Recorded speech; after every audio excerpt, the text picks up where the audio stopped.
What is up, YouTube, and welcome back to another video. If you're new here, I'm going to hit the subscribe button, and if you're returning, welcome back. If you'd like to see how I achieved this look, go ahead and keep watching. So jumping straight into the video, just like always, I'm going to go in with Young Nail Swipe and clean off the nail beds. At this point, I already removed the shine and cleaned her cuticles, so this is just an extra step that I take just to make sure I have a clean slate before I glue the tips on. For glue, I am using my usual KDS glue, and the nail tips, I'm actually not sure where I got them from. I believe they're from Amazon. I'm going to triple check, and I'll be sure to put it inside of the description box.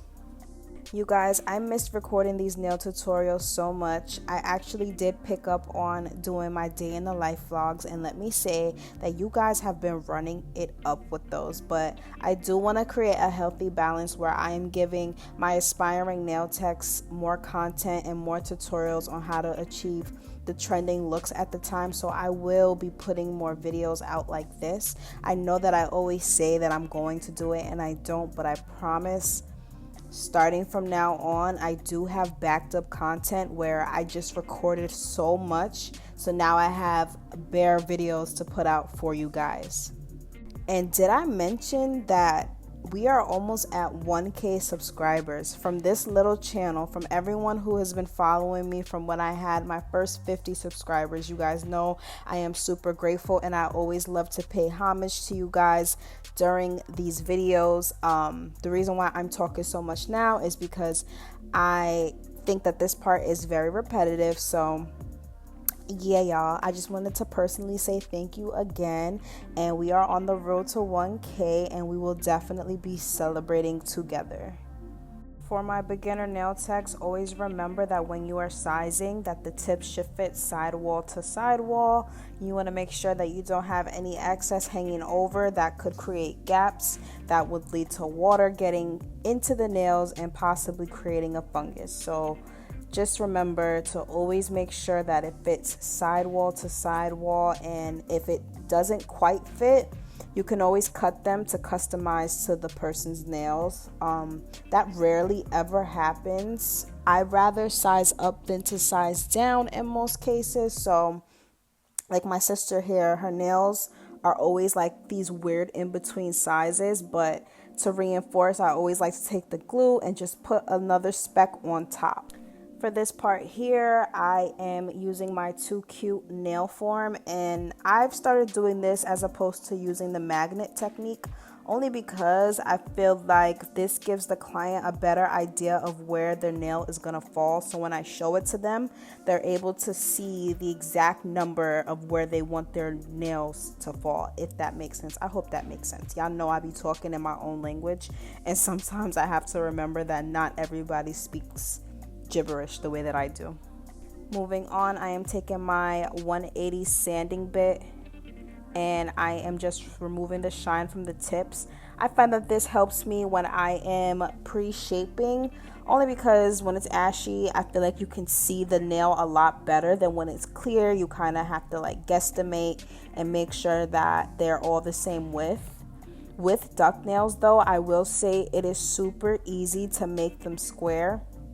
So this is why I always go above and beyond and actually make the nail look this ashy. I keep saying ashy. I don't know what else to call it because it just looks ashy to me.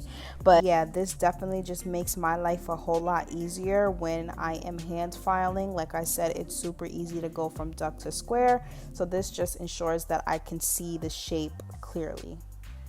Now moving forward, I am using my 180 grit hand file, and I am just straightening those side walls. I don't love these duck tips only because it does have like a side curve that I don't like. So I kind of file that off, and remember that, like I said, it's super easy to go from duck to square. So definitely take it slow.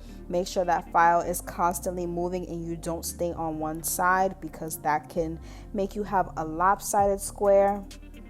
And again, this is just me in real time going through all the nails. It doesn't have to be perfect because we are going to hand file again more towards the end after application. So yeah, it doesn't have to be super perfect, but I don't like a super wide duck shape. So I do like to file it just a little bit more before I lay the acrylic. Just to my liking. I like a subtle duck. I don't like the early 2000s duck, and that is just my preference as well as my sister's preference. So yeah, y'all. Here I did end up speeding up the clips just a little bit because I feel like I do like to take my time during this part. So even though it looks like I'm moving quick, do not be deceived. I did speed it up just a little bit, not too much, but just for the sake of the video, I did speed it up because I don't want to bore y'all to death. Remember not to focus too much on the shape right now because like I said, we are going to go in again after application and perfect everything and make sure that the end results are exactly how we want them to look. But yeah, I'm gonna drop back in when I do something else. Right now, just enjoy the footage. If you have any questions in between, don't forget to comment down below and I will answer as many questions as best as I can. And yeah.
Okay, you guys, so moving forward, I am going to dehydrate the nails using my Mia Secrets nail dehydrator.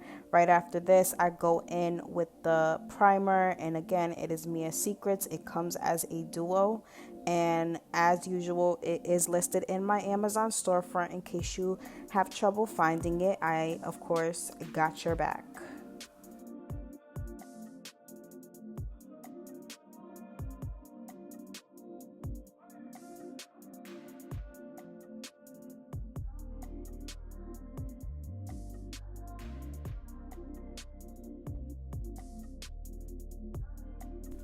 Moving on, I am now going to take my Mia Secrets clear, and I always just go in with a dab of clear where the tip meets the nail, the natural nail, because clear is your strongest acrylic. It has no pigment, it has not been altered in any way, so therefore it is your strongest acrylic. So as you can imagine, when you put this at the base, it makes it super strong and durable. And again, I love to reinforce the longevity of my clients' nails. So this is just a step that I take. It is an extra mile. It is optional. You don't have to do it, but this just helps me ensure that my clients' nails last over a month. I'm telling you, this makes such a big difference, so I highly, highly, highly recommend that you try it and let me know what you think.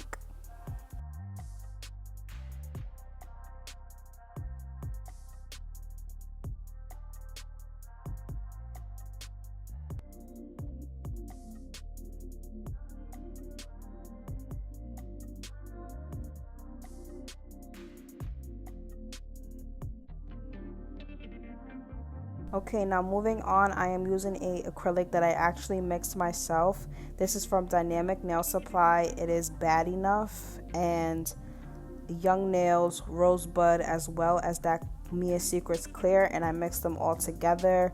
I think I put a little bit of Valentino in there as well. And basically what I do is I make my own acrylic colors to match my client the best. And My sister loves a super pink color, but for the design of what we're doing, I didn't want it to be too pink, so I mixed a couple pinks to make the perfect pink. I hope that makes sense. I am using a size 16 brush. I believe it's a 16. I can't remember, but I think this is a size 16 that I got from my local nail supply store. It's not a specific brand, but this is the nail brush that I started with and I will always love. You guys, as you know, when I'm laying my acrylic, I don't do any specific method. I don't do necessarily a 3-bead method, a 2-bead method. If the nails are short enough, I will go in with the 1-bead method, but I just like to stack the acrylic to my preference. So if it takes 3 beads this time, then maybe the next time it'll only take 2. I just go and structure the nail based off my own better judgment. I don't have a real technique when I do so. As you can see here, I felt like the apex wasn't to my liking, so I went in with an extra bead until I felt like it was appropriate. So literally, I feel like as you're figuring out what works for you, you will develop techniques and you will see that it's not necessarily a wrong or right way to lay acrylic. The most important thing you want to focus on is trying not to swipe away the acrylic. I know that when I was starting, I used to kind of like brush it as if it was a nail polish, and that just makes you waste so much product in the long run. So I learned to start doing a patting motion when you want to drag the acrylic down the nail. And as it starts to dry, you want to use a feather light hand to brush and smooth the acrylic so that it looks seamless. The more you practice, the more you will get it down packed. Be patient with yourself because application definitely isn't as easy as it looks. It does get easier along the way when you learn to manipulate the acrylic, and not all acrylics have the same consistency, which is why I say you just have to learn to develop a feel for certain acrylics. For me, I find that more pigmented acrylics seem to be more on the runny side, and that is regardless of liquid to powder ratio. It's just certain acrylics are more runny, some are more dry, some you have to put extra love into. This mixture that I have is like butter. All 3 of the brands that I put together, their acrylics for me, and this is me personally, have been the easiest to work with. So definitely, like I said, the way you start is the way that you will finish. Just focus on the acrylics that you use and learn to develop a feel for them. But yeah, now I'm just going to let you guys watch the basic acrylic application. This part for me usually takes the longest. I decided to time myself to see how long each set takes me. And it seems that between prep and acrylic application, those are the longest steps. But once you master that, I realized that you don't necessarily have to spend a lot of time filing afterwards. The only thing that I really focus on after I apply the acrylic is sealing the cuticle to make sure no water gets underneath that nail. But yeah, and then obviously when I get to the nail design, that does take time depending on what the client is getting.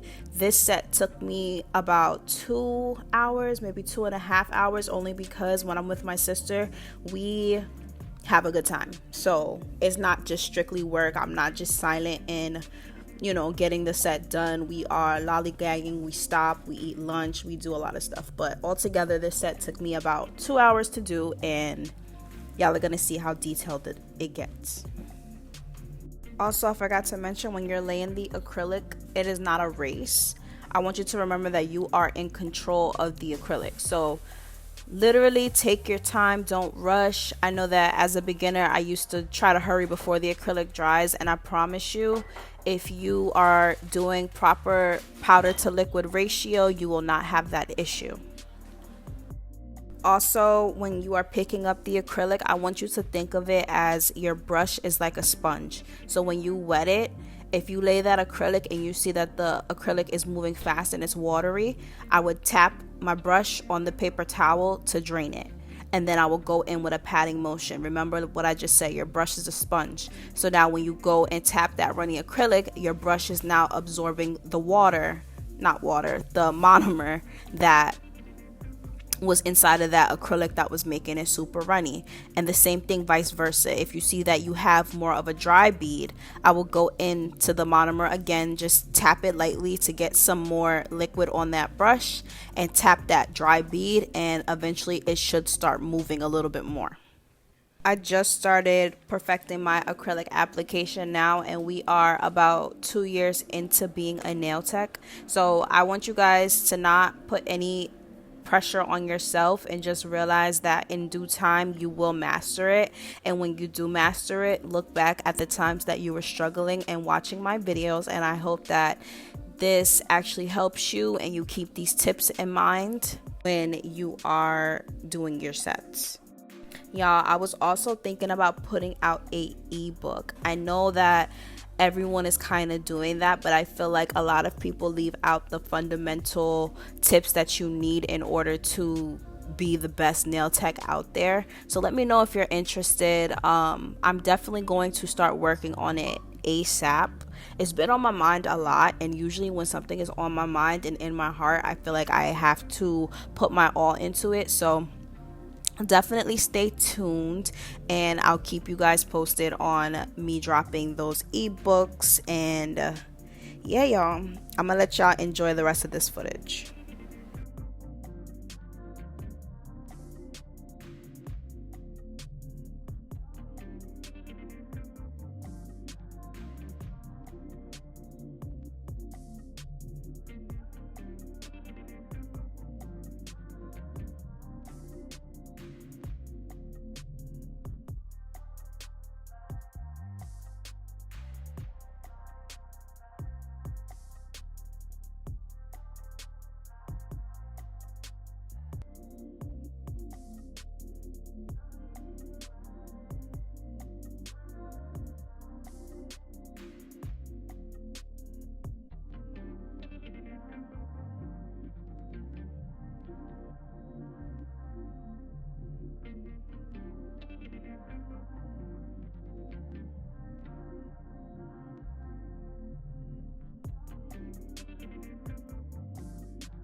Y'all, I'm sorry the footage kind of jumped at this point here. I am hand filing and I'm just focusing more on perfecting the shape. This is immediately after application. I did both hands already, so yeah, now I'm just focused on shaping the nails to my liking. During this part though, I'm not too focused on the free edge because I feel like with a duck shaped nail you need more of a C curve, so it doesn't have to be perfectly straight, but I do go over it just to make sure that I can see the vision. Everything is just all prepped for me when I go in with my e-file at this point. Be super careful when you are hand filing because, like I said in the beginning, I cannot stress it enough that it is so easy for duck tips to turn into square tips, and I've made that mistake before. You kind of just have to know exactly how wide your client wants their nails, because otherwise you will not give them and execute the look that they're looking for. So yeah, now I'm taking my Pana 5-in-1 drill bit and I basically go all over the nail a couple of times, but my focus is to seal the cuticle, so you're going to see me go around the edges of her nail predominantly and make sure that the acrylic is flush to her natural nail, meaning that it's not a super thick bulk that it looks like it's actually growing from her actual nail beds. Once upon a time, I used to love a super big apex, but I grew up and I think that the trend of nails just changed to where we don't necessarily like a big apex. If you do, that's all about preference, and every nail tech has a different style, but as for me, I like the nails to look as natural as possible, and I just find that it gives more of a sleek look rather than having that big bump from the cuticle to the free edge. So yeah, this part is going to be a little repetitive. I'm just going to let this video play. Like I said, I'm using my Pana 5-in-1 drill bit, and this is my holy grail from the time I was a beginner. It cannot cut you, which is the best part. And my speed on my drill is about an 8 or a 9. It could be even a 10, but I usually keep it around anywhere from 8 to 10, depending on how thick I did the acrylic. And as you can see, I didn't do it super thick. At one point you're gonna see me as well go underneath the nail. That's me starting to make the C curve, and you're gonna see later on how I actually make that perfect C curve.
Okay, so now you're gonna see I am taking my fine comb bit and I put the speed on 8, and I just literally make that moon shape, that half moon shape, to give the illusion that it is a C curve tip. This is all about preference. Like I said, you can leave the edge, the free edge, how you like. If you want to leave it straight, you can do that, but I just find that doing this step and going this extra mile gives Duckies a whole new look, and this is just the way that I do it. You don't have to do it this way. This is completely optional, but this is just the way that I prefer.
Okay, so now after I already made that half moon shape, I do spray the nails with alcohol and give me a clean slate. I already buffed them out as well. I didn't capture it on camera, but it was definitely done.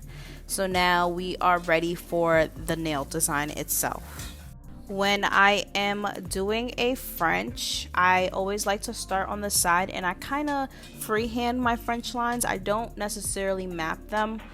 If I needed to bring them down, I would do so just simply by stroking and creating that shape. It is better when you use a super pigmented gel so that you don't have to go in with extreme amounts of layers. But yeah, my Frenches are pretty simple. I freehand them. There's no real technique on what I'm doing. I'm literally just drawing lines and filling them in. I know some people do the A method. I know some people map it out a little differently. Me, I just freehand and I eyeball it and they usually come out perfect.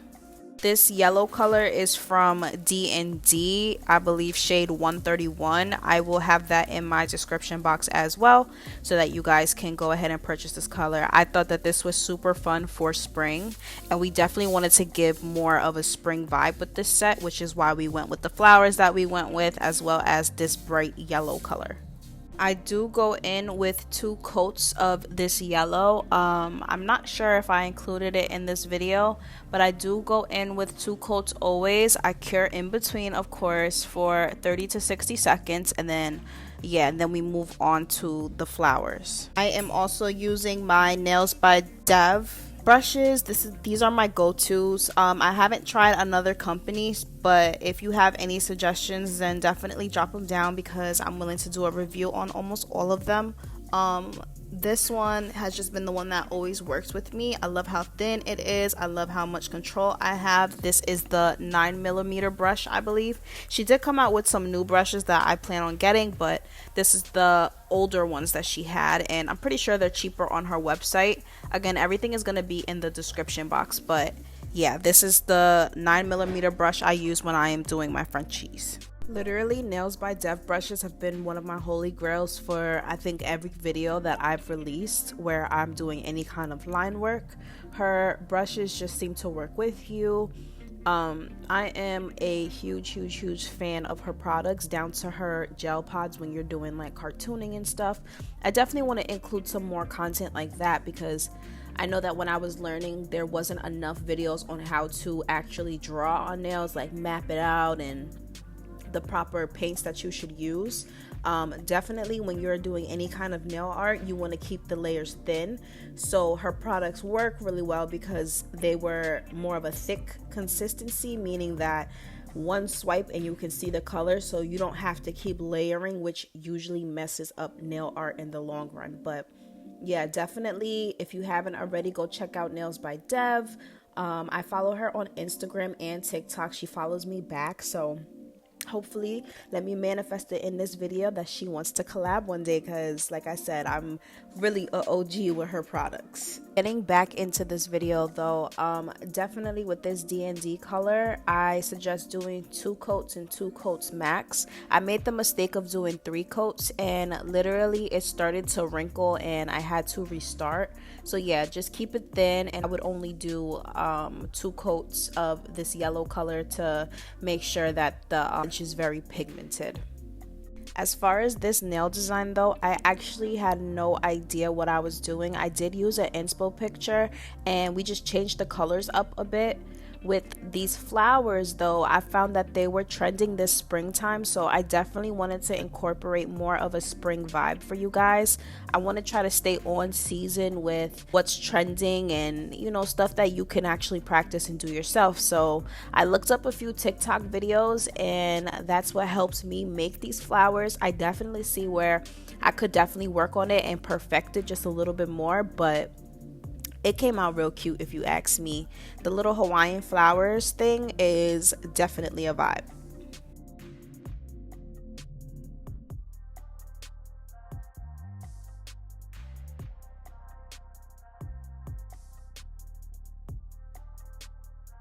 In between adding these layers of yellow, I do cure it for 60 seconds in between, just so that it can get dry and you are layering appropriately. For now, I'm just gonna let this video play. I'm gonna let you guys watch. I'll jump back in when I start doing the nail art.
Okay, so using my dotting tool, I am going to make 3 dots, and I'm going to make 4 petals. So 3 dots to each petal that you are going to do. I literally, like I said, I didn't really know what I was doing, so this was more of a trial and error type of thing. I tried to get a good angle for you guys, but it was hard because I needed to see what I was doing, being that this is the first time that I am trying this design. But I do actually switch hands to where you can see exactly what I'm doing a little bit better. Right here, I'm just dragging the lines and trying to connect those 3 dots that I made to a center point, which is going to give you that Hawaiian nail design. I also decided to give it that 90s flair because Maya is definitely into the Y2K vibes. I said 90s and then Y2K right after, but you guys know what I mean. That Y2K, the line work that they used to do in the shops when nails were only $25, those are definitely like nostalgia, so we definitely included that because that was the vibe that we were trying to give for Texas. And that leads me to say these nails for Tamaya were for Texas, and I ended up doing my nails as well, more of that Y2K vibe, because we definitely were in sync. If you haven't already, I need you guys to subscribe and tune into some of my vlogs because I definitely have a lot of content when it comes to the Houston vlog, and I love when you guys get to know me outside of just being your nail tech. So yeah, definitely turn on your post notifications, and my Houston vlog should be out soon. My sister should have her vlog out as well, so you can see 2 different aspects of everything that we did. But you know, with us, it's always a vibe.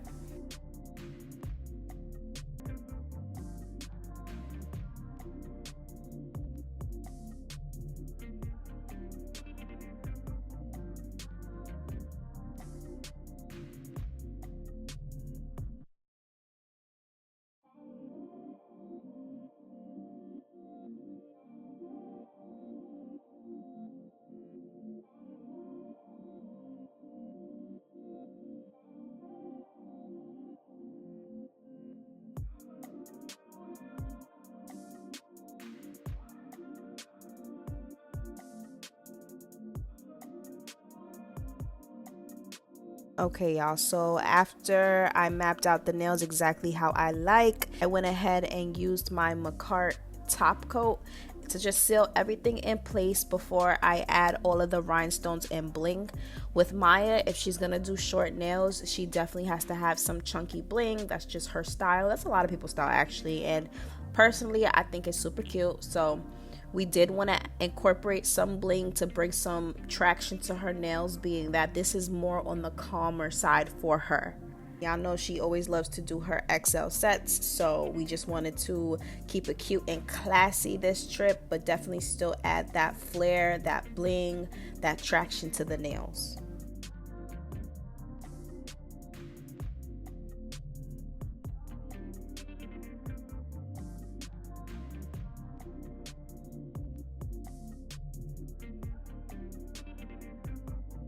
Y'all, do not forget to wipe your sidewalls. Do not forget to wipe your sidewalls. We want to perfect that shape. And then as usual, I'm going in with my Macart rhinestone glue. This is nothing new. I've been using this since day uno. If you watch any other videos that I put out, then you know that this is something that I always gravitate towards. To me, it's the best nail glue out on the market, even though I haven't tried another nail glue. I feel like I don't change things. If I know it works for me, I don't like to switch it up, but I do want to start doing reviews on products so that you guys get more of a feel rather than just stick it to what I know, because at the end of the day, it's like that's what I'm here for. I want to be the test guinea pig for you guys so that you don't have to buy it, and I already did, so you know, that way it's a win-win, so you guys have a reason to keep coming back and watching. But yeah, for the pinky, we decided to do like a French blinged out type set. It's not really a French because I ended up just making it go around the borders, but you get the vibe. And then for the pointer finger, I definitely wanted to bling it out completely because that's like a finger that you use a lot.